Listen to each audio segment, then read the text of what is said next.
আসসালামু আলাইকুম। আজকে যে বিষয়টা আলোচনা করব সেটা এই যে আইএমএফ এর পক্ষ থেকে বাংলাদেশ যে অর্থ সহায়তা পাওয়ার কথা ছিল বা ঋণ হিসেবে পাওয়ার কথা ছিল সেই টাকাটা আইএমএফ বর্তমানে স্থগিত করছে। এই বিষয়টা আমরা আলোচনা করতে চেষ্টা করব। আপনারা জানেন ২০২২ সালে আওয়ামী লীগ সরকার করোনা পরবর্তী অর্থনৈতিক মন্দা অবস্থা থেকে উত্তরণের জন্য বা মোকাবিলা করার জন্য আইএমএফের কাছে কিন্তু অর্থ সহায়তা চেয়েছিলেন। ২০২৩ সালে এসে আইএমএফ এই আওয়ামী লীগ সরকারের যে আলো যে চিঠি বা যে অর্থ চাওয়ার যে দাবি সেটা পর্যালোচনা করে সেখানে ৪৭০ কোটি দেওয়ার একটা নির্ধারণ করেছে। ৪৭০ কোটি ডলার। কিন্তু পরবর্তীতে আওয়ামী লীগ সরকার কিন্তু দু একটা কিস্তি পেয়েছে। পরবর্তীতে ইউনূস সরকার ক্ষমতায় আসার পরে ২০২৪ সালে সেটাকে আবার কিন্তু আরও ৮০ কোটি ডলার বাড়িয়ে সেখানে টোটাল ৫৫০ কোটি ডলার করা হয়েছে। আইএমএফের কাছ থেকে এ যাবৎকালে ৫টা কিস্তি পাওয়া হয়েছিল। ৫টা কিস্তিতে মোট ৩৬০ কোটি ডলার কিন্তু বাংলাদেশ পেয়েছে। দর্শক, ৫টা কিস্তি স্মুথভাবে পাওয়ার পরে ষষ্ঠ কিস্তি নিয়ে জটিলতা বাজে। যে ষষ্ঠ কিস্তিটা আগামী ডিসেম্বরে বা জানুয়ারির দিকে বা নির্বাচনের আগে পাওয়ার কথা, কিন্তু এই ষষ্ঠ কিস্তি নিয়ে আইএমএফ তালবাহানা শুরু করেছে বা তারা দিবে না বলতেছে। এই ক্ষেত্রে তাদের শর্ত যে এখন তারা এই অর্থটা দিবে না, কেননা নির্বাচনের আগামী নির্বাচনে যে সরকার আসবে, সরকার আসার পরে তাদের সাথে তাদের শর্ত পূরণের কিছু আলোচনা আছে। সেই আলোচনা করে বা অর্থ ফেরত পাওয়ার প্রতিশ্রুতি বিষয়ক বিভিন্ন কার্যক্রম আছে, সেগুলা সম্পূর্ণ করে তারা নতুন সরকারকে এই অর্থটা ছাড় দিবেন।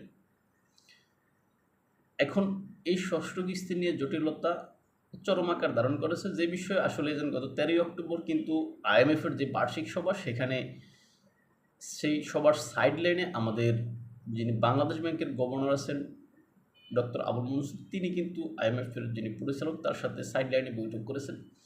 সে বৈঠকেও আইএমএফ এই কথা জানিয়ে দিয়েছে। কিন্তু তখন আমাদের আবুল মনসুর সাহেব বা গভর্নর সাহেব তিনি বলেছিলেন যে আসলে আগামী ডিসেম্বরে যেহেতু অর্থটা পাওয়ার কথা, সেহেতু এটা দেওয়া হোক, যেহেতু এখানে প্রায় ৮০ কোটি ডলার সামথিং প্লাস পাওয়ার কথা।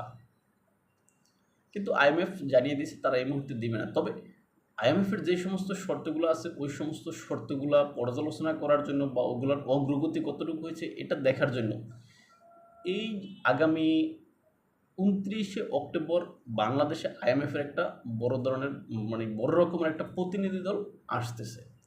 তারা বাংলাদেশে ২ সপ্তাহ যাবৎ অবস্থান করবেন। দর্শক, এই বিষয়টা একটু মাথায় রাখা ভালো যে আইএমএফ যে অর্থ বাংলাদেশে দেয় সেই সমস্ত অর্থ, অধিকাংশ অর্থই তাদের যেই প্রতিনিধি দল বলেন, তাদের যে সমস্ত শর্তগুলো থাকে ওই শর্ত এইগুলা পূরণ করতে করতেই তাদের অর্থ প্রায় অর্ধেকের বেশি শেষ হয়ে যায়। কেননা যে অর্থ তারা দেয় এটা তাদের আপ্যায়ন বলেন, তাদের এই যে শর্ত পূরণ এগুলা করে আসলে মূল যে কাজের জন্য আমরা ঋণগুলো আনি ওই কাজগুলো ততটা বাস্তবায়িত হয় না। কেননা আমরা অনেক জায়গায় শুনেছি যে বিদেশি যে সমস্ত এই গ্রুপগুলো আছেন, বিদেশি যে সমস্ত দাতা সংস্থাগুলো আছেন, এই দাতা সংস্থাগুলো আসলে এই শুধুমাত্র একের পর এক শর্ত দান করে তারা এই যে সোজা বিষয়টারে আরও গুরুতর করে তুলে। তারা এই যেই উদ্দেশ্যে মূলত অর্থ নেওয়া হয় বা ঋণ সহায়তা নেওয়া হয় ওই অর্থগুলো থেকে তাদের এই যে তাদের শর্ত পূরণ করা, তাদের যে সমস্ত অতিথিগণ দেশের ভিতরে আসেন তাদের আপ্যায়ন করা, এগুলো করতে করতে টাকার অর্ধেকের বেশি শেষ হয়ে যায়। বাকিটা আসলে আমাদের দেশে আমাদের যে সমস্ত নেতাকর্মীরা আছেন, যে সমস্ত মানে কর্তা ব্যক্তিগণ আছেন, তারা চেটে ফুটে খেতে খেতে সেখানের অর্ধেক শেষ হয়ে যায়। বাকিটা আমরা জনগণের হাতে হয়তো কোনোভাবে এসে পৌঁছাইতে পারে। এখন আইএমএফ যেই কাজ এখানে করছে যে তারা এই ষষ্ঠ কিস্তি আটকিয়ে দিচ্ছে, এই বিষয়ে আসলে সরকারের যিনি অর্থ উপদেষ্টা আছেন তিনি বলছেন যে আসলে আইএমএফ যদি নতুন করে যদি শর্ত আরোপ করে সেই ক্ষেত্রে এখানে বাংলাদেশের পক্ষে এই মুহূর্তে ওই সমস্ত শর্ত পালন করা সম্ভব না। আসলে আমি অর্থ উপদেষ্টার এই কথাটার সাথে একমত। কেননা বিদেশি সংস্থাগুলো শুধু এরকমই করে। একের পর এক শর্ত দিবে। আপনি এই শর্তটা পূরণ করবেন, আরেকটা শর্ত দাঁড় করাবেন। সেক্ষেত্রে আমাদের অর্থ উপদেষ্টা যে কথাটা বলেছেন, আসলে তিনি সঠিক বলেছেন, যথার্থ বলেছেন।